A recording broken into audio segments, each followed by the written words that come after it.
Hey babes, my name's Hannah. And my name is Chasity. Welcome back to Bookish Babes. Today we are doing a video. It's an idea that we got off of TikTok. It is letting you know if popular books are actually worth the hype in our opinion. And we both kind of had different takes on it. She did more like from the bestseller list. I did popular book talk books. So think books you've probably seen all over TikTok. These are also all books that we have talked about on here before. At least the ones that I'm talking about, I have talked about on here before. But and I also threw in a couple honorable mentions of books that are not worth the hype, which I think will also be fun to throw in. Yeah, see, this was more difficult than we thought. Okay, so some of mine were like popular on book talk and are, but I just found that a lot of the ones that I had read that were popular on book talk, I did not But I didn't want to come on here. Yeah, like a lot of them I've read and I'm like, are they worth the hype? No, but are they bad? No. And I feel like often people, when they say like it's not worth the hype, it's because they like outright didn't like it. Right. There are books that I'm like, I didn't not like it, but do I think it's worth all this hype? No. So these, I only have 4 on my list. These ones are ones that are all over book talk and they're absolutely worth the hype. And then I do also have 2 that I want to mention that I hated. Just because I like to throw a bit of negativity in there. First off, I want to mention any of Emily Henry's. I think Book Lovers, her newest, is definitely worth the hype. Not read it, but I'm very excited. After that, I would definitely say Beach Read. Yeah. 100%. Did you like Beach Read more than you like People We Meet on Vacation? I did like Beach Read. Okay, I was the opposite. Really? Mm-hmm. Okay. But definitely Book Lovers tops all of them. I'm very excited about that. All of them. Mm-hmm. But yes, I definitely think Emily Henry is worth the I hype. see Emily Henry a lot on TikTok. A lot. I just think she's definitely worth the hype. Yeah. You know what? I feel like I was not as much into rom-coms before her. Mm-hmm. And she like got me back into them. Yeah. Yeah. Because they also deal with difficult topics. They do. So they're and not she's very like funny. light. Yeah. She does have good banter. She is so funny. Yeah. I like her a lot. First one, I can't even believe I'm mentioning this on the channel again. People are probably so sick. If you've watched any single one of our videos before, you're probably so sick of hearing this. I don't give a shit. Yeah. The entire A Court of Thorns and Roses series. Absolutely worth the hype. All over TikTok and for good reason. All over our channel for good reason. It just feel like it caters to so many people. Mm-hmm. If you don't really usually like fantasy, I think you would still really like this one. And same for people who don't really like romance. I think you would still like it because it has enough of both that it's not overwhelmingly one. Sarah's writing is just fantastic. Too. Like she's really, you can't go wrong with Sarah J Maas in general. Really, she's a very talented writer. Mm-hmm. She's just very talented. If you read Throne of Glass, get past the first one, but that's besides the point. A Court of Thorns and Roses, fantastic. So absolutely, very worth the hype. 100%. Yeah. I definitely seen Taylor Jenkins Reid a lot on like book talk all over the place. She's definitely been on bestsellers. I definitely think Malibu Rising was worth the hype. 100%. I haven't read any of her other ones. They're on my list. I definitely want to read all of them. But Malibu Rising, 100%. I think it's funny because if you've heard of her from book talk, you've probably heard of Daisy Jones and the Six. But if you've heard of her from bestsellers, I think it's The Seven Husbands of Evelyn Hugo. Yes. Yeah. Yes. So it kind of depends on where you've heard her from. Probably the most popular book that you've heard about from her, but yeah. But her newest is Malibu Rising. Mm-hmm. And she's got another one, After I Do, or something like that, that I heard was really good. Yeah. She's got a lot, actually. Yeah. And people who read her really like her, so I need to pick it up.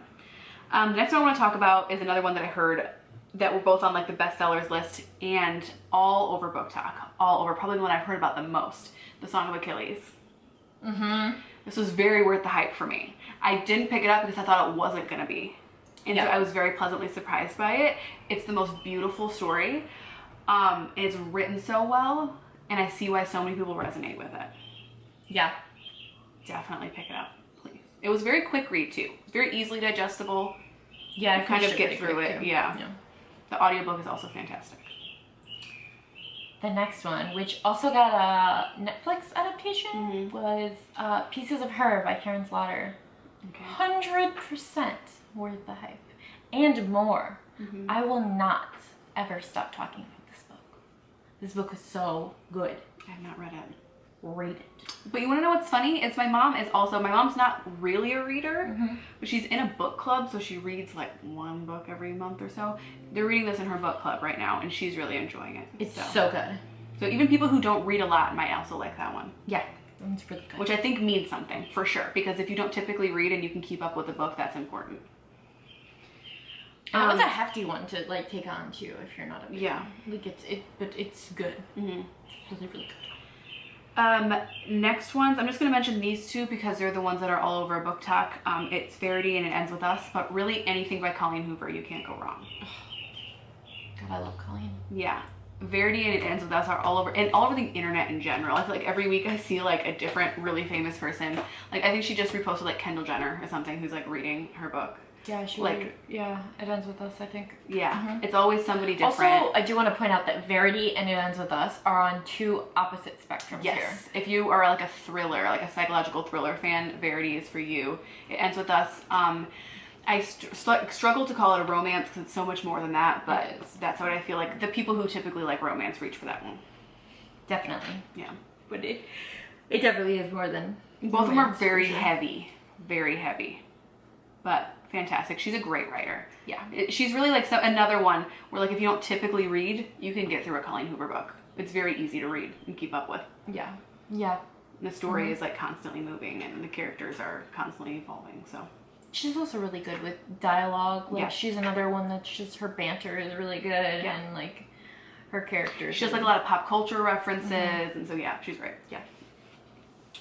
The next one that I really agreed with, which now there's a movie out for it, and it was part of Reese Witherspoon's book club, where the Crawdads Sing by Delia Owens. I definitely think that's worth the hype. I never read it because it's weird because I don't typically reach for books that are super popular just because I'm irritating in that way. Yeah, me too. It took me a long time. Because I feel like if people hype it up, like I'm just going to be let down and that's not fair and that's not fair to the book either. Agreed. But you liked that one? I did. I really did like that one. Yeah. I think it was beautifully written. I think it was good. It was like it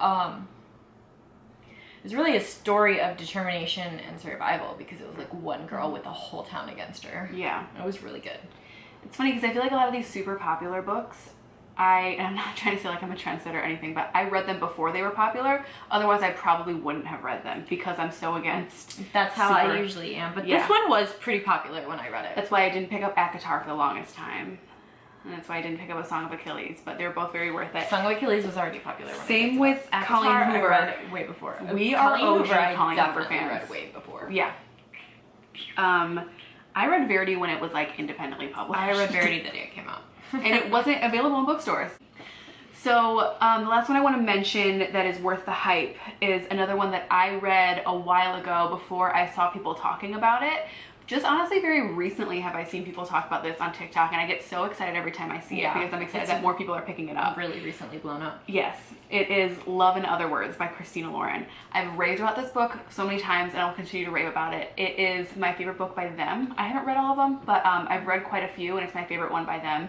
It's another one that they classify as a romance, but deals with so much more than that. It switches back and forth between past and present, and I love things like that. It's just absolutely one of my favorite books that I've ever read. Like I would say it's probably like in the top 20 that I've ever read. I had so much fun reading it. It's really difficult to get through because, not because of the writing, but because it's sad in a lot of parts. Yeah, it is really sad. But very worth it and I think important. Yeah. And I just love how the story ends up like tying. Sometimes you read something and you're like, don't get why they titled it the way that they did. This was intricately titled. Very much so. Yes, because it ties in. Very much so. So the last one I'm going to talk about hasn't like been very much like all over the place recently, but it was on the bestseller list for a very long time, and it was talked about for a very long time. The Tattooist of Auschwitz by Heather Morris, and I definitely think it lived up to the hype, and I think it still lives up to the hype and it should still be talked about. It was a beautifully written book about determination and heartache and betrayal and just such grit and horror. Just, it was a amazing book, and I really, really definitely think it lived up to the hype, and it deserved to be where it was for so long. Have you read that? No.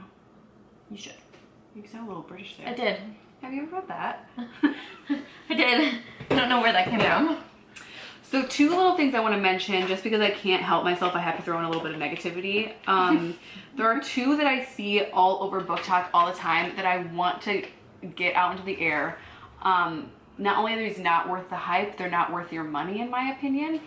I don't know if you've read either of these. One of these I think you have. The first one is We Were Liars. I don't remember that. Lockhart, I think, is the author. Have you ever read that one? I have not read it. Horrible. Don't. I get where people are coming from to a certain point. The imagery and the vibe of the book, like it takes place like in a very like beachy island setting, and it's supposed to have like this huge twist in the end, and the twist was just dumb.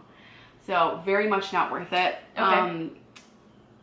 Also number 2. How many stars did you give it? I think I rated it 1 or 2. Ooh. This one was a 2-star, I think a 1.5 or a 2-star read for me. Punk 57. Did you read that one? I did not read it, no. Also horrible. Also don't. It's about people who used to like write letters to each other. I remember you telling me. Yeah. And then they grow up and they come into contact with one another. But one of them like keeps it from the other person. They don't really like each other.